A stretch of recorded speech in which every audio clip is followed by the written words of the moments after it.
We're going to look at the filters here on our compact spray machine. Anytime you see that the machine's not breathing properly, anytime there's too much overspray in the cabin, you're not able to exhaust enough of the overspray out, it means you need to change your filters. Typically you would change these top accordion filters here. No tools are needed. These come right off, and the accordion filters can slide like this.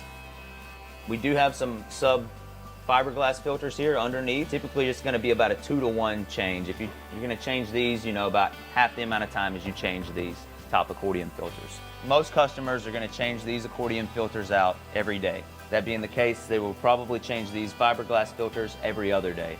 Depending on how much you're using and how much you're spraying, you may want to change these accordion filters out between primer and top coat. So we're going to look at the sealing filters. We've got 2 different density filters up here.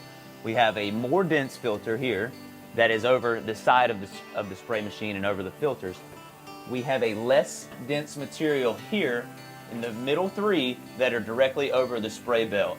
The idea behind that is we want the paint on the belt or on the part. So we can either reclaim it or we get it on the part. So we have more airflow in the center of our machine right over our belt. So how to replace them? If you're on the operator side where the gun arms are, you're going to need to push the reciprocator out of the way. You're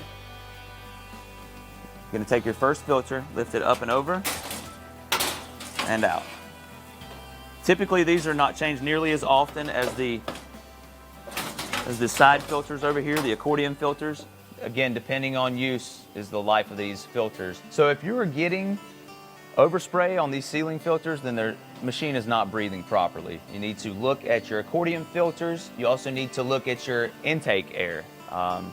We are able to control the power of the intake fans.